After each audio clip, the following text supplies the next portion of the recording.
BJP today released its manifesto for the Himachal Pradesh Assembly elections to be held on November 12th. The party made 11 poll promises in its Sankalp Patra to woo voters with the focus on the implementation of the UCC, surveying the Waqf Board properties and a slew of SOPs for the farmers as well as the women.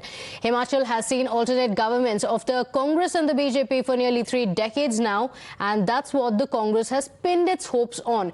Meanwhile, the BJP has focused its campaign on breaking that jinx, and the party president JP Nadda, who himself belongs to Himachal today, continued that pitch, calling for a change in Riwaz, not Raj.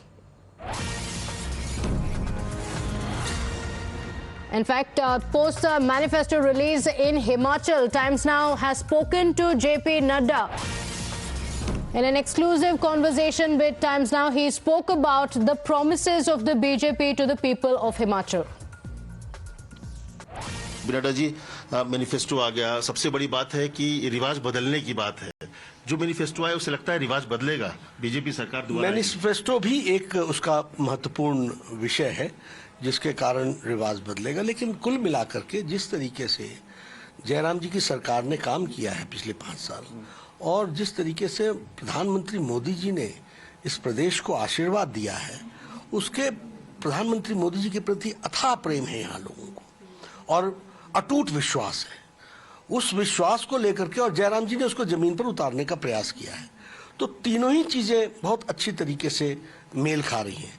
आशीर्वाद मिला, उनका विश्वास और उनकी appeal प्रधानमंत्री जी की, और जयराम जी ने उतारने का प्रयास किया है, इसलिए रिवाज बदलने वाला है। यूसीसी की बात पहले ही कैबिनेट में हो गया है, तो उसको आप लोगों ने पहले रखा, लेकिन वक्फ बोर्ड की बात हो रही है। क्या यहाँ वक्फ बोर्ड की प्रॉपर्टी है? इसको उसकी खास वजह क्या है? यहाँ कुछ प्रॉपर्टीज हैं और कई चीजें ध्यान में आई हैं, तो उसके लिए उसका एक आकलन हो जाए और उस दृष्टि से फिर आगे देखा जाए कि क्या करना है। तो वक्फ बोर्ड को रखने की खास वजह क्या पूरे हिमाचल में इस तरह की प्रॉपर्टीज है या कुछ तो ऐसे इलाके हैं जहाँ पर आपको बिल्कुल ऐसे इलाके हैं? अब नहीं, वो कमेटी तय करेगी, लेकिन मुझे कई जगहों पर दिखता है कि वो है प्रॉपर्टीज। अब मेरे नज़र में 10 होंगी, लेकिन शायद निकलनी हो तो 100 निकल जाएंगी, तो इसलिए वो कमेटी तय करेगी। एक महिलाओं के लिए जो एक अगर देखा जाए तो महिलाओं के लिए एक बड़ा लाने का अलग से संकल्प पत्र महिलाओं के लिए लाने की वजह क्या है? फोकस महिलाओं पर किया गया है। उसका कारण है कि महिला यहाँ एक दृष्टि से देखा जाए तो जनसंख्या का आधा भाग तो सब जगह होता ही है और उनका सशक्तिकरण होना आवश्यक है, इसलिए उनका फोकस पर करना काम जरूरी है। हम किसानों के लिए भी कर रहे हैं, हम युवाओं के लिए भी कर रहे हैं, हम दलितों के लिए भी कर रहे हैं, हम पिछड़ों के लिए भी कर रहे हैं, हम गांव गरीब के लिए भी कर रहे हैं, लेकिन महिलाओं को स्पेसिफिकली क्योंकि एक आधी आबादी और उसका सशक्तिकरण होता है तो समाज का सशक्तिकरण होता है, इसलिए उनको हम स्पेशल फोकस में ले रहे हैं। मुकाबला कांग्रेस से ही है, लेकिन क्या फायदा इस बात का हो रहा है कि कांग्रेस में उस तरह से प्रचार नहीं हो रहा है? राहुल गांधी नहीं आए, प्रियंका ने एक बार प्रचार किया, तो क्या उसका फायदा आपको लगता होगा पार्टी? अमित भाई, हमने पहले कहा, हम दूसरों की कमजोरी पर अपनी लड़ाई नहीं लड़ते, हम अपनी मजबूती पर लड़ते हैं, और इसलिए भारतीय जनता पार्टी हमेशा लोगों से ये बोलती है कि भारतीय जनता पार्टी ने अच्छा काम किया है। उनके जो गलत काम है वो मैं एक्सपोज जरूर करता हूँ, लेकिन उसके आधार पर मुझे चुनूं ऐसा नहीं। हम 5 साल हमने काम किया है, हम आगे ये काम करेंगे, हमें वोट दीजिए। नाराजगी भी थोड़ी है क्योंकि बहुत सारे जो बागी उम्मीदवार लड़ रहे हैं। बड़े पार्टी में जिस तरीके का परिवार में लोग एक साथ नहीं आ पाते, तो ये चला रहता है, लेकिन मान मनोबल भी चला रहता है, आज नहीं तो कल मान जाते हैं। आप अध्यक्ष हैं और सबसे बड़ी बात की हिमाचल तो पूरा देख रहे हैं, गुजरात भी देख रहे हैं। आम आदमी पार्टी यहाँ कहीं चुनाव लड़ी थी, लेकिन वहाँ गुजरात में परेशान कर रही है आम आदमी पार्टी। बिल्कुल नहीं, हमको कोई कहीं परेशान करते ही नहीं है। हम अपनी तरीके से काम करते हैं, इतनी बड़ी पार्टी, इतने कार्यकर्ता हैं, सब लोग मिलकर के अच्छी तरीके से चुनाव जीतेंगे। उन्होंने एक उम्मीदवार दे दिया है, सुदान गढ़वी को बना दिया है मुख्यमंत्री पद का दावेदार। उस पर उन पर कई तरह के मामले भी हैं, लेकिन क्या लग रहा है कि चुनौती देने की स्थिति में आम आदमी पार्टी है वहाँ पर? देखिए ना, वो तो अपने तरफ से कहेंगे ही, हमारी तरफ से कोई चुनौती नहीं है। वो तो अभी से दावा कर रहे हैं कि जीत रही है और इसलिए बीजेपी की तरफ से आरोप लग रहे हैं बड़े लोगों पर। उत्तराखंड में भी तो एकदम सरकार बना के बैठे थे। ये अलग बात है कि उनका अध्यक्ष आजकल बीजेपी में ही है और हमारे लिए प्रचार कर रहा है। तो आपने तो मेरे से प्रश्न पूछ के अमित जी आप थक गए थे कि आम आदमी पार्टी का क्या होगा। मैंने कहा सुपड़ा साफ होगा। 350 सीटें उत्तर प्रदेश में लड़ी, 349 पर जमानत जब्त कराई, और उत्तराखंड में 69 पर लड़ी और 65 पर जमानत जब्त कराई। गोवा में 35 पर 39 पर लड़ी, 35 पर जमानत जब्त कराई। यूसीसी हो रहा है, इसके बाद क्या देश में और भी जगह जो बीजेपी शासित राज्य वहां पर भी यूसीसी इस तरह से आगे बढ़ने की बात देखेंगे करेंगे? अभी तो हम यहीं पर कर रहे हैं। आखिरी सवाल, जयराम ठाकुर सीएम है, क्या आने वाले टाइम में वही सीएम फेस होंगे? बिल्कुल, हम लोग उन्हीं के नेतृत्व में चुनाव लड़ रहे हैं।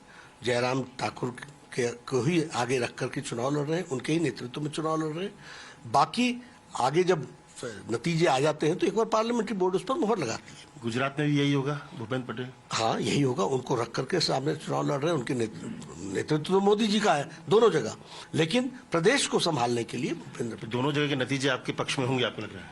पक्ष में है ही। बहुत बहुत धन्यवाद और शुभकामनाएं। ये थी जेपी नड्डा की उम्मीद है और ताकत भी लगी हुई है कि दोनों जगह के जो नतीजे होंगे, चाहे वो हिमाचल के हों या गुजरात के, वहां पर बीजेपी जीतेगी। So that was an exclusive conversation. Amit Kumar, my colleague, speaking to JP Nadda immediately after the release of the manifesto. A lot of hopes have also been pinned on this manifesto as the BJP hopes that it can buck the trend and come back to power in Himachal. Amit is also joining us live on the broadcast. Amit, a lot of important points that JP Nadda also raised. He spoke about what the BJP is promising to the women voters, to the farmers, but more importantly, the focus that he mentioned in the manifesto on the Uniform Civil Code as well as the survey on the Waqf properties.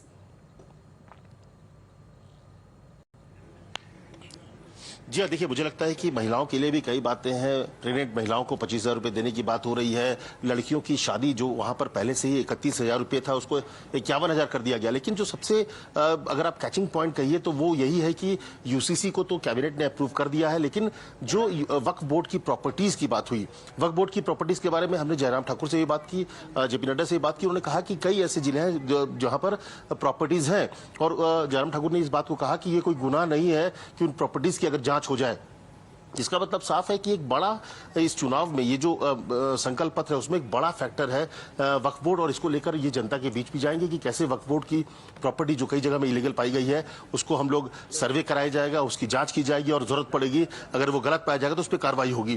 तो ये एक बड़ा factor है मुझे लगता है। और साथ में उन्होंने कहा कि यूसीसी को लेकर भी चुनाव जीतने के तुरंत बाद जो कमेटी गठन की बात हुई है वो कमेटी गठित भी होगी और उस पर कार्रवाई होगी। तो ये दो बड़े फैक्टर है मुझे लगता है संकल्प पत्र का, जिसको बीजेपी आगे ग्राउंड में जनता के बीच लेकर भी जाएगी। Okay, all right. Amit, thank you for joining us with those details. So, of course, the BJP making big promises. What is the impact that is going to have on the voters will be interesting to see. We're shifting our focus now to